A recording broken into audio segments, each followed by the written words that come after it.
Salut à tous, on se retrouve ce soir pour un nouvel épisode des vidéos sur les transferts. C'est le 85e épisode aujourd'hui, donc j'ai collecté ces derniers jours toutes les infos de transferts. Ça fait plus de 2 semaines les gars que j'ai pas sorti de vidéo, donc il y a pas mal d'infos aujourd'hui les gars concernant le futur mercato déjà hivernal et bien sûr le futur mercato estival qui s'annonce bouillant l'année prochaine en 2022. Donc c'est parti, on commence aujourd'hui avec le joueur turc Kerem Aktürkoğlu, 22 ans, plairait beaucoup à l'Olympique de Marseille, Lyon et l'équipe de Nantes. Galatasaray réclamerait 10 millions d'euros pour son milieu offensif, qui peut jouer quasiment ailier. Par exemple, hier, je ne sais pas si vous avez regardé le match du Galatasaray contre le Beşiktaş, un choc du championnat turc. Donc son équipe s'est inclinée. Il y a eu 2-1 pour le Beşiktaş, mais lui là, il a fait la passe D pour le but de l'équipe du Galatasaray. Donc voilà, on peut voir que l'OM, Lyon et Nantes auraient des vues sur ce joueur. Peut-être il viendra. Peut-être ça deviendra un nouveau joueur de Ligue 1 dans le futur.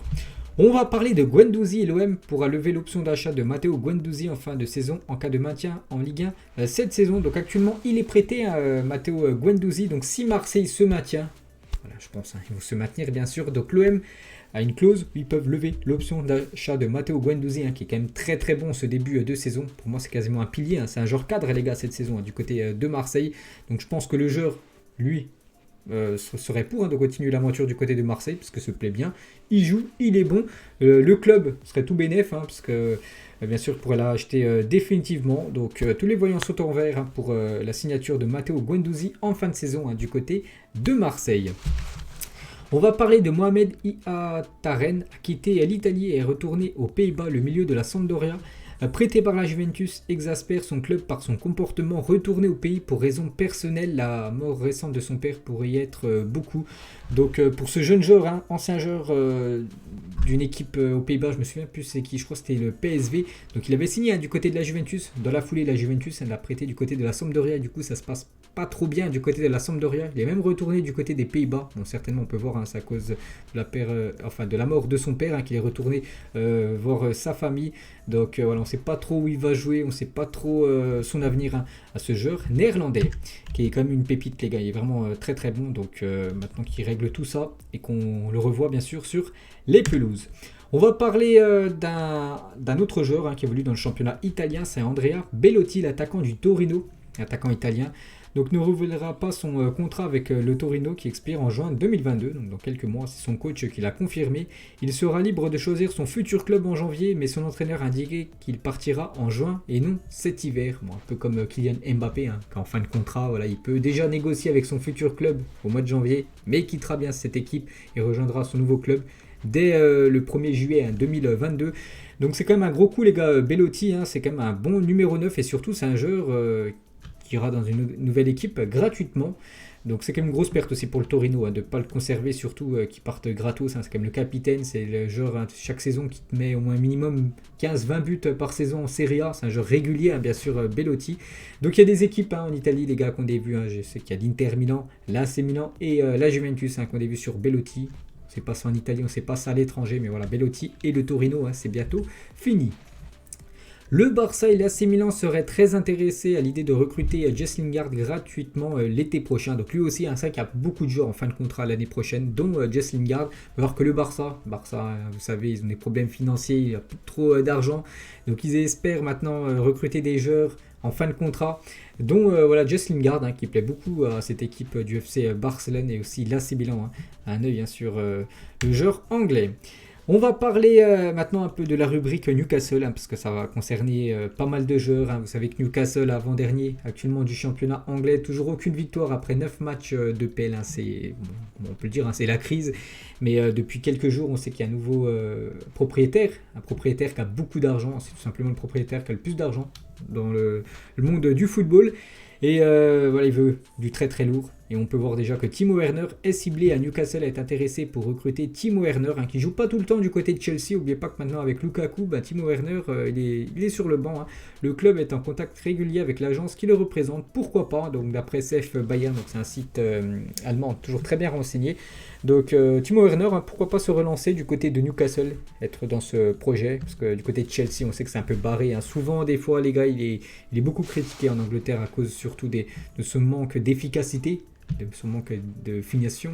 Donc affaire à suivre. Bon, il n'y a pas que lui les gars, il y a aussi un autre Allemand. Newcastle est intéressé pour signer Niklas Süle qui est en fin de contrat en juin prochain. Donc lui aussi, ça peut être une belle recrue pour l'équipe de Newcastle qui encaisse beaucoup de buts. Et Süle, défenseur du Bayern, donc défenseur on peut dire remplaçant, il n'est pas tout le temps titulaire. Donc ça peut être une bonne pioche pour cette équipe. Et surtout, lui, s'il venait à pas prolonger du côté du Bayern, je pense que Newcastle pourrait lui offrir une belle prime à la signature. Et ça, bien sûr, les joueurs pourraient venir dans ce club en touchant beaucoup d'argent dès la signature avec cette prime.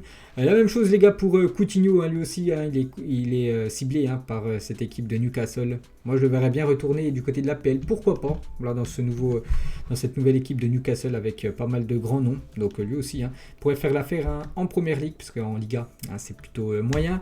La même chose pour ce joueur un peu moins connu que les autres juste avant, mais il est très bon, c'est Luis Diaz, un joueur de l'équipe de Porto. Et le média portugais Sport TV Portugal annonce que Newcastle pourrait lever dès cet hiver la clause libératoire de Luis Diaz, donc un joueur de Porto. Donc c'est un joueur colombien qui s'élève à plus de 80 millions d'euros. Donc pas de souci maintenant niveau argent pour Newcastle, il pourrait lever la clause de ce joueur. Newcastle aussi s'intéresse à Ousmane Dembélé. Dembélé actuellement là, surtout le Barça aimerait le prolonger, mais lui ne sait pas parce qu'il y a un contrat en or qui l'attend du côté de Newcastle. Newcastle discute avec Dembélé sur les contours d'un contrat de 5 ans assorti d'un salaire annuel de 15 millions d'euros par an. Donc il ne touche pas ça du côté du FC Barcelone. Le Français demande également une prime à la signature de 15 millions d'euros. Voilà, dès qu'il rejoint, n'oublie pas, il est en fin de contrat en fin de saison. Donc s'il quitte son club gratuitement, donc s'il va à Newcastle, donc déjà il toucherait 15 millions direct en prime de signature, plus 15 millions d'euros par an avec un contrat de 5 ans. Donc c'est le jackpot pour Dembélé, bien sûr, s'il venait à signer du côté de Newcastle. C'est pour ça que le Barça, les gars, aimerait le prolonger. Mais bon, on verra ce que va décider maintenant le joueur français. Et niveau entraîneur du côté de Newcastle, donc c'est officiel depuis quand même quelques jours, Steve Bruce est licencié de son poste d'entraîneur de Newcastle à cause des mauvais résultats. Toujours aucune victoire après 9 matchs de PL. Et bien sûr, il y a pas mal de grands noms qui peuvent potentiellement le remplacer. Pour l'instant, toujours pas officiel. Je ne sais pas ce qui était sur le banc de Newcastle lors du dernier match. C'était contre Crystal Palace ce week-end.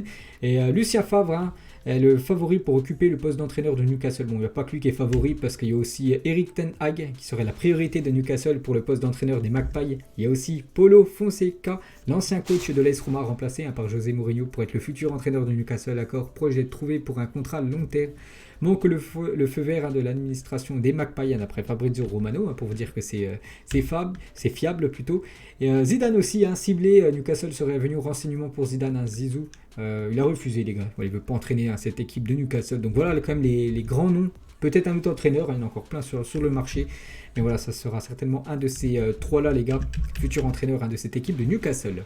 On va parler de l'AS Monaco qui aurait fixé le prix d'Aurélien Tchouaméni à 60 millions d'euros. Alors ça va être compliqué pour Monaco de conserver Tchouaméni lors du prochain mercato estival, l'été prochain, vu qu'il est bon avec Monaco, vu que maintenant c'est un joueur de l'équipe de France, donc il prend de la valeur et Monaco sait qu'ils peuvent faire une grosse plus-value en vendant Tchouaméni. 60 millions d'euros, ils auraient fixé son prix, affaire à suivre. Je sais qu'il y a l'équipe de la Juventus les gars, qui a des vues sur Tchouaméni.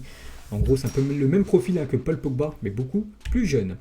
Le Paris Saint-Germain, on va parler un peu du PSG, bien sûr. Donc le PSG entre dans la course pour Karim Adeyemi dans le but de trouver un successeur à Kylian Mbappé. Parce que le PSG le sait, ils vont perdre Kylian Mbappé en fin de saison. Donc ce jeune joueur, les gars, c'est un jeune joueur allemand qui évolue du côté du championnat autrichien, du côté de Salzbourg. Il a été bon en ce début de saison en Ligue des Champions. Donc le clan du joueur s'est déjà entretenu avec le Bayern et prévoit de rencontrer le BVB prochainement. Donc il n'y a pas que le PSG sur le coup, il y a aussi l'équipe de Dortmund qui adore les jeunes pépites et aussi l'équipe du Bayern. Voilà, selon Sky, le Bayern a débuté samedi à Munich les discussions avec l'entourage de l'attaquant allemand du RB Salzbourg, Karim Adeyemi. Le jeune crack de seulement 19 ans, c'est vraiment un joueur pour l'avenir et sous contrat avec la formation autrichienne jusqu'en 2024. Donc avec son très bon début de saison, surtout en Ligue des Champions.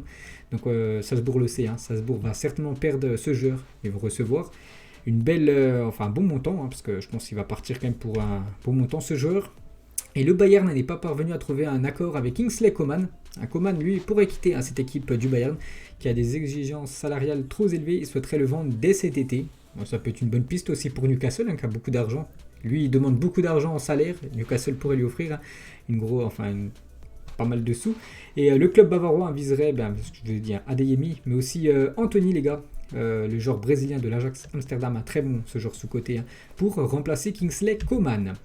Toujours avec le PSG, donc la grosse priorité, on parle de Adeyemi, mais vraiment voilà, s'il y a le choix entre Adeyemi et bien sûr Haaland, le Paris Saint-Germain préférait Haaland, Erling Haaland est la priorité du PSG pour renforcer son attaque la saison prochaine. Des discussions ont déjà été entamées avec Mino Raiola, mais Haaland qui va certainement quitter l'équipe de Dortmund. Il n'y a pas que le PSG qui aimerait avoir l'attaquant norvégien. Il y a aussi Manchester City qui va démarrer les grandes manœuvres pour recruter Erling Haaland cet hiver. Donc ils vont essayer déjà de se mettre d'accord avec lui cet hiver. Bon, je ne pense pas qu'il quittera l'équipe de Dortmund dès cet hiver. Ce sera certainement l'été prochain. Mais il pourrait déjà se mettre d'accord avec Manchester City dès cet hiver. Donc City bien sûr intéressé. Il y a aussi le Bayern Munich. Le Bayern adore prendre les meilleurs joueurs du côté de Dortmund. On l'a déjà vu dans le passé avec Götze ou même Lewandowski. Donc le Bayern tentera de signer Haaland, surtout si Lewandowski quitte le club en 2022, parce que Lewandowski lui aussi pourrait quitter son équipe. Thomas Tuchel, l'entraîneur de Chelsea, confirme, nous avons parlé à Haaland à quelques reprises pendant le mercato, donc le dernier mercato, cela semblait irréaliste et impossible, nous n'étions pas vraiment proches de l'avoir, mais voyons ce qui va se passer dans les prochaines semaines. Donc voilà, Chelsea et Thomas Tuchel est intéressé par Haaland, c'est trop compliqué l'été dernier, Dortmund ne voulait pas le lâcher, c'est pour ça que Chelsea a recruté plutôt Lukaku, mais voilà, Chelsea aussi sera intéressé par l'attaquant norvégien. Donc voilà, il y a déjà le PSG, le Bayern, Manchester City, Chelsea et bien sûr aussi le Real Madrid. Les gars, Haaland dispose d'une clause libératoire de 75 millions d'euros. Le Real ne s'arrêtera pas qu'à Mbappé l'été prochain, parce que Mbappé, on le sait, il va rejoindre le Real. Ils vont essayer de réunir Haaland avec Mbappé. Il est très important pour le Real Madrid de créer une nouvelle ère avec ces deux joueurs. En plus, ces deux joueurs que le Real Madrid pourrait recruter seulement pour 75 millions d'euros. C'est énorme. Les deux futures étoiles montantes du football pour seulement 75 millions d'euros. Un arrive gratuit, l'autre peut-être 75 millions. Donc c'est sa clause libératoire. Et concernant Mbappé, il rejoindra gratuitement le Real Madrid l'été prochain. Il cherche un autre défi. Ce n'est pas une question d'argent. Il ne peut pas encore signer, mais il a déjà un contrat avec le Real Madrid. Bon, ça, je ne sais pas si c'est vrai. Sauf incroyable surprise, il a déjà pris sa décision. Bon, on le sait qu'il a pris sa décision de ne pas prolonger au Paris Saint-Germain. Bien sûr, s'il a dit, s'il quitte le PSG pour un autre club, c'est seulement pour l'équipe du Real. Toujours avec le Real, donc on a parlé des attaquants, on a parlé cette fois-ci milieu de terrain, notre français.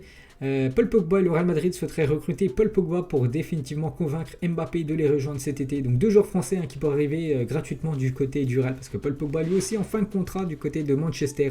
Le Real, les gars, vraiment, ils arrivent à avoir tous ces joueurs gratos, ce sera un énorme coût du Real, des joueurs de classe mondiale, et surtout Pérez débourserait 0€, bon peut-être quelques primes à la signature, voilà, plutôt logique, mais ce serait quand même des gros coûts pour l'équipe du Real. Et le Real serait prêt à lui offrir 14 millions à Paul Pogba, une prime à la signature de 30 millions d'euros. Bien sûr, c'est rien pour le Real Madrid, les gars, 30 millions d'euros en prime de la signature, surtout si le joueur venait à signer gratuitement. Une prime identique serait promise à Kylian Mbappé. Donc voilà, concernant le Real, Pini Zahavi aimerait placer Robert Lewandowski au PSG cet été en vue de l'avenir incertain de Kylian Mbappé. Donc le PSG, on a parlé de Haaland, Adeyemi, il y a aussi Lewandowski, on ne sait pas ce que va faire l'attaquant polonais. Le candidat au Ballon d'Or pense pouvoir performer encore 4 ans au haut niveau d'après Bild et Adrien Grenier.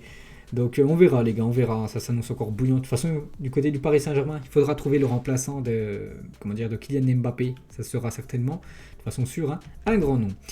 Côté Paris Saint-Germain, cette fois-ci, côté départ, Xavi Simons aurait des envies d'ailleurs suite à un manque de temps de jeu en équipe première. Ça qui joue beaucoup avec l'équipe junior. Il joue tous les matchs, par exemple en Youth League, donc la Ligue des Champions junior, mais en équipe première. C'est très très compliqué. Donc lui, c'est un milieu de terrain, c'est un joueur du Barça. Le problème, c'est qu'en milieu de terrain, en équipe première, il joue jamais. Voilà, quand il est dans le groupe, mais il joue pas. C'est pour ça qu'il faut qu'il ait un peu de temps de jeu. C'est pour ça qu'il joue avec l'équipe junior, les U19 du PSG. Donc voilà les gars, concernant Xavi Simons, il pourrait peut-être aller voir ailleurs. Dani Alves veut jouer à nouveau pour le Barça. La direction catalane n'a pas encore pris de décision. Donc si ça venait à se faire, ça se fera normalement au mois de janvier, le retour de Dani Alves au Barça. Et je pense que ça peut se faire, parce que quand tu vois Mingueza, Sergi Roberto en tant que défenseur droit du côté du Barça, je pense que Dani Alves, même à 39 ans, pour moi il est supérieur aux deux joueurs que je vous ai dit juste avant. Lyon est prêt à poser entre 7 et 8 millions d'euros sur le bureau du Zénith pour son attaquant Sardar Azmoun. Lyon le voulait déjà lors du dernier mercato estival, lors de cet été. Le club russe est maintenant prêt à le vendre après l'avoir bloqué cet été. C'est pour ça Lyon le voulait, le Zénith l'a bloqué, mais voilà, Lyon pourrait revenir poser 7 voire 8 millions d'euros pour s'attacher à ses services. Concernant Nabil Fekir, les gars, sur les rumeurs l'envoyant à Newcastle. Donc il a dit on ne sait jamais dans le football, mais la vérité est que maintenant je ne pense pas aux offres, je suis au Betis et je suis très heureux ici. Bon après c'est ce qu'il dit, bien sûr c'est une énorme offre qui arrive sur le bureau du Betis pour Nabil Fekir. Donc déjà ce sera pour être le jackpot pour l'équipe du Betis et même pour le joueur. Je pense qu'il toucherait beaucoup plus d'argent, peut-être salaire doublé voire triplé en rejoignant la première ligue. Donc il a dit on ne sait jamais dans le football. Donc on verra ce que ça va donner dans les prochaines semaines. City les gars a fixé le prix de Raheem Sterling à 80 millions d'euros. On sait qu'il y a un club en Espagne le voulait, le Barça. 80 millions d'euros, là je pense pas que ça va être possible, à part si c'est un prêt, peut-être un prêt payant, je sais pas, à l'année, peut-être 7-10 millions d'euros. Ça pourrait se faire, mais 80 millions d'euros, je vois pas du tout le Barça lâcher autant d'argent. Donc la piste se refroidit pour les Blaugrana concernant l'anglais. L'Inter Miami voudrait se séparer plus tôt que prévu de Blaise Matuidi, qui n'a pas impressionné, rapporte le journal Le Sun, un ancien joueur de la Juventus. Gonzalo Higuaín pourrait quant à lui raccrocher les crampons à l'issue de la saison. Donc voilà, petite info concernant deux anciens joueurs de la Juventus. Matuidi pourrait être vendu, et notre équipe soit MLS, ou soit il pourrait revenir en Europe, et Higuaín lui pourrait prendre sa retraite. On va parler de Manchester niveau entraîneur, parce qu'actuellement Ole Gunnar Solskjaer il est vraiment sur la sellette les gars, à cause des mauvais résultats, à cause de cette fessée prise avant-hier 5-0. Manchester envisage sérieusement de limoger Ole Gunnar Solskjaer de son poste d'entraîneur avant le prochain match d'United, c'est à Tottenham samedi. On ne sait pas s'il arrivera jusqu'à samedi, parce que ce sera lui le coach ou non, il pourrait se faire licencier avant. Peut-être Manchester pourrait lui laisser une dernière chance de coacher cette équipe d'United. Il faudrait une victoire obligatoire. Plus c'est du côté de Tottenham, sinon ce sera la porte. Mais il est très très proche de se faire licencier. Le Norvégien. Et du coup, pour le remplacer, il y a déjà pas mal de noms. En cas de départ d'Ole Gunnar Solskjaer, Antonio Conte serait prêt à s'entretenir avec Manchester United. Aucun contact pour le moment, d'après Fabrizio Romano. Mais toujours avec ce journaliste italien, Fabrizio Romano, Conte attend d'être appelé par Manchester. Actuellement, il est libre, Conte. Le technicien italien veut le poste d'entraîneur et acceptera si une offre se propose officiellement à lui. Ça peut être un bon challenge. Lui qui a quand même entraîné pas mal d'équipes.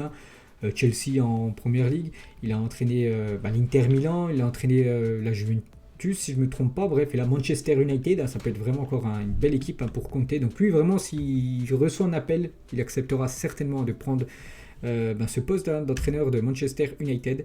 Donc il figurait en haut d'une liste d'entraîneurs ciblés. Zidane aussi est présent sur cette dernière liste, sur cette liste d'entraîneurs ciblés pour remplacer Solskjaer. Donc voilà les gars, la fin de ce long épisode des transferts. Bon, il y a beaucoup de choses à dire. Ça fait plus de 2 semaines que je prends toutes les infos transferts. Donc voilà, j'espère que ça vous a plu. On se retrouve d'ici, je pense, une semaine les gars pour le prochain épisode. Bonne journée à vous et à plus tard.